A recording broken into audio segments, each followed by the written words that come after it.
terkait pemeriksaan KM hari ini kan itu berdasarkan laporan dari Mbak, itu gimana kan? Iya, alhamdulillah ya, saya pas dapat kabar juga dari teman-teman media. Tadi kan ada beberapa yang kasih link info bahwa ada mereka terlapor datang di Pos Selatan itu. Ya saya senang lah, artinya kan ini ada apa ya, kelanjutan prosesnya dengan laporan saya gitu. Artinya memang pihak penyidik, kepolisian juga serius gitu kan atas laporan kami kemarin ini.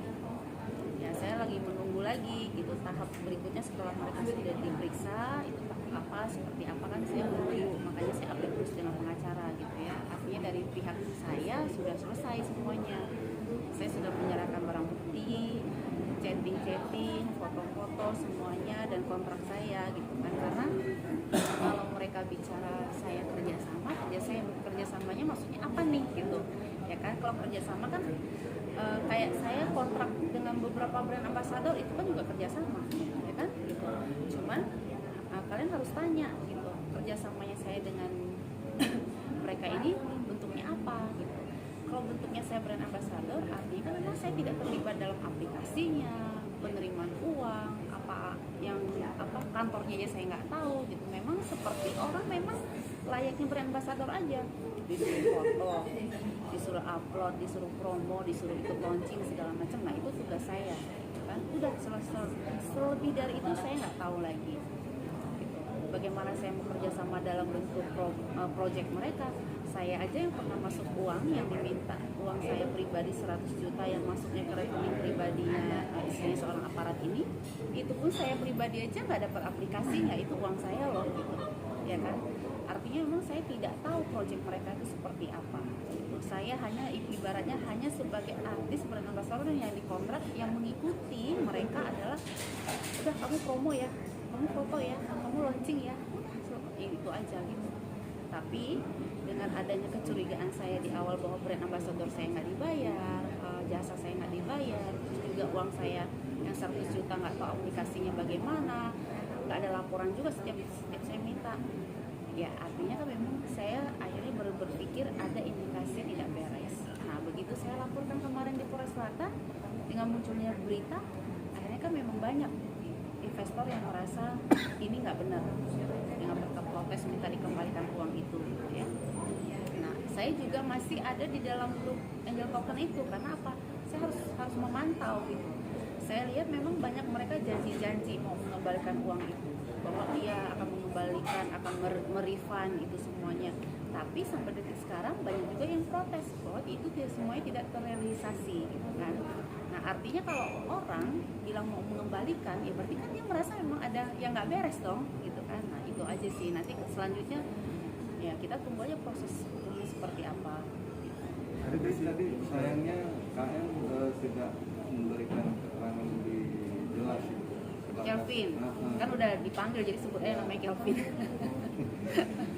Artinya dia tidak mau memberikan keterangan lebih lanjut ketika kita wawancara. Dia hanya sebatas ditanya hanya menggunakan pertanyaan gitu. Menanggapinya gimana? Kalau saya nggak perlu dengan jawaban mereka ya, karena kalau orang merasa dia benar pasti dia bisa membuktikan atau menjawab semuanya. Tapi itu pun saya nggak perlu jawaban mereka. Yang saya perlukan adalah setelah saya lapor biar polisi nanti yang akan bertanya sama dia dan akan menganalisa dan meminta buktinya gitu kan. Nah itu yang paling penting gitu. Udah nggak penting buat saya dia harus ngomong ini itu gitu kan. Udahlah kan dari pihak polisian aja nanti yang menentukan dia salah atau bagaimana, ya dia harus berani membuktikan apa yang dia sudah ucapkan di penyidik. Nah, menurut Kasatnya sendiri ada rencana juga yang wanita akan dipanggil minggu ini atau minggu siang? Besok, kalau Claudia besok. Yang istri aparat ini besok ya Bang ya? Besok sebagai saksi. Ya, sebagai saksi. Oke, Mbak Angel, ini kan Mbak Angel akhirnya dilibatkan kan di Angel Token itu sebagai brand ambassador kan. Tapi itu ternyata bermasalah.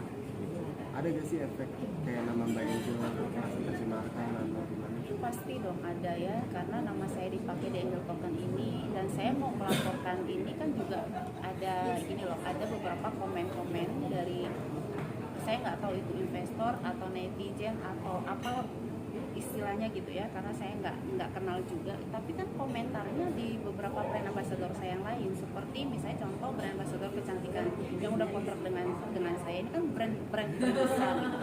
Pada saat mereka promo pasang foto saya itu di komen gitu. Nah artinya di situ kan udah merugikan saya, sampai saya dipanggil oleh ownernya sendiri minta saya menjelaskan. Untungnya saya bisa menjelaskan dan saya bawa bukti, dan akhirnya oh ya sudah, katanya memang ini kamu sebagai korban ya. Tetapi kan itu kan juga merugikan saya gitu, karena dia komen lagi di beberapa brand yang lainnya. Terus di hari Minggu yang sama saya tuh ada mau kontrak brand ambassador besar juga.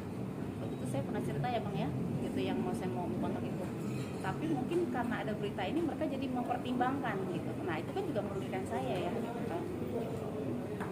Jadi ada kerugian secara kerugian nama ya. Gimana Bang kalau itu? Ya, itu kerugian nama adalah kerugian imaterial namanya.